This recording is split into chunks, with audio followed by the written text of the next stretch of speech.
L'actualité locale et régionale en continu. Grand Lille TV, toute info. Et l'info qui avance avec vous en images en 7 minutes en ce mardi 2 août.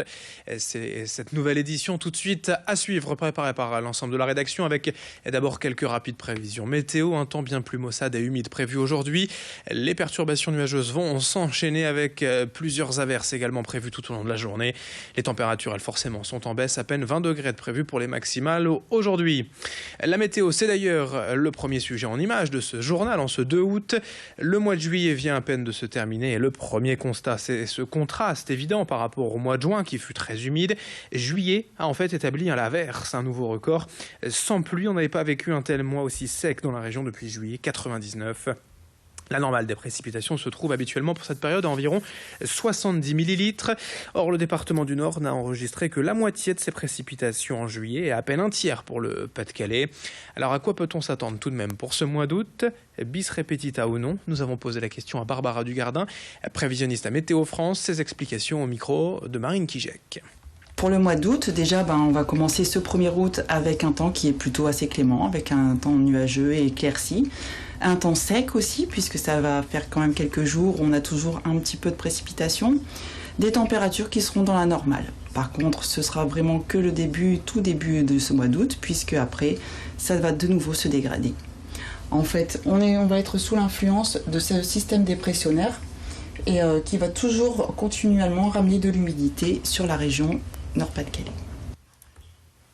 On enchaîne avec ces images de la Ligue protectrice des animaux et de ses 2 centres dans l'agglomération, à Lille et à Roubaix. Entre les chiens, les chats et les nombreux animaux de compagnie, les nouveaux animaux de compagnie, les NAC, tels que les serpents, tortues, lapins et autres rongeurs, la LPA. Ici accueille dans le Nord plus de 200 animaux. Et ce qui nous intéresse malheureusement en cette période estivale, c'est de nouveau les nombreux animaux abandonnés durant l'été. Ces abandons ont lieu pour plusieurs raisons, qu'elles soient financières, d'organisation logistique ou pour cause de décès tout simplement ou de séparation. En 2015, la LPA du Nord a en effet recueilli plus de 8300 animaux. Nous sommes donc allés voir la LPA ici à Lille pour savoir quel constat était possible de dresser pour le début de cet été 2016. Et si vous êtes intéressé par une adoption, sachez que ces adoptions d'animaux ne se font que l'après-midi dans les centres du lundi au samedi de 14h à 18h. Explication au micro de Marine Kijek. On peut déjà faire un constat, et un constat favorable et surprenant, comme pratiquement les 2 dernières années. On s'est rendu compte que les mois de mai et de juin, qui précédemment étaient plutôt des pics d'abandon, en réalité on n'a pas de modification vraiment nette d'abandon supplémentaire pour cette période, notamment concernant les chiens. Donc ça, c'est tout à fait favorable. Je pense que les gens sont beaucoup plus, en confiance et beaucoup plus responsables par rapport aux animaux.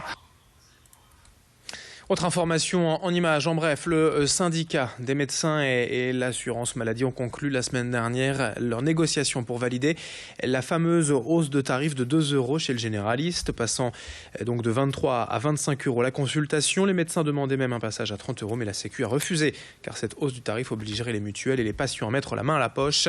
Les médecins réclamaient cette augmentation depuis quand même 5 ans. Le tarif des consultations n'avait en effet plus été relevé depuis 2011.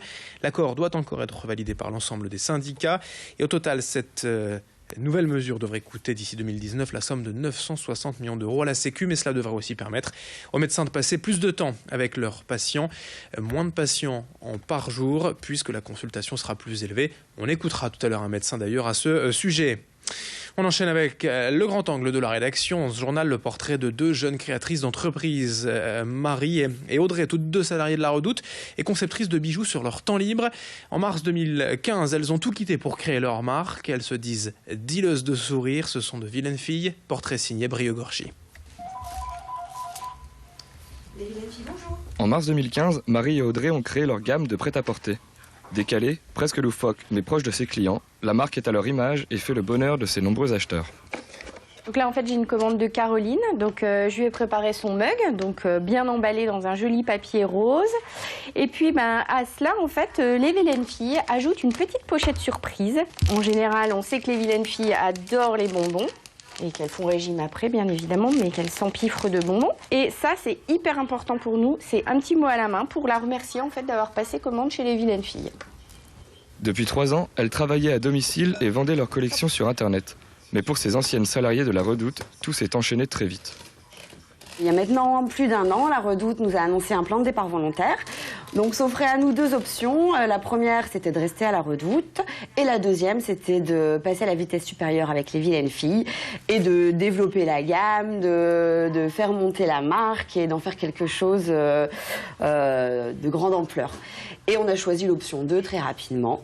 Après, depuis qu'on a créé les Vilaines Filles, on est effectivement multitâches. On a appris un tas de nouveaux métiers. Donc, il n'y a pas une journée où on ne fait pas 12 tâches. Voilà. Donc, on s'est greffé des bras un peu partout. Preuve de leur réussite, la collection des Vilaines Filles sera bientôt relayée sur le site de la Redoute. Et comble de l'ironie, la ruche d'entreprise où elles sont installées donne sur les locaux où elles ont travaillé. C'est la fin de ce journal. Dans un instant, à suivre vos prévisions en météo sur Grand Lille TV et d'autres infos, bien sûr, lors du prochain quart d'heure. Vous le savez, l'info en images en 7 minutes, ça continue même au cœur de l'été. Merci de votre fidélité. À tout de suite sur Grand Lille TV.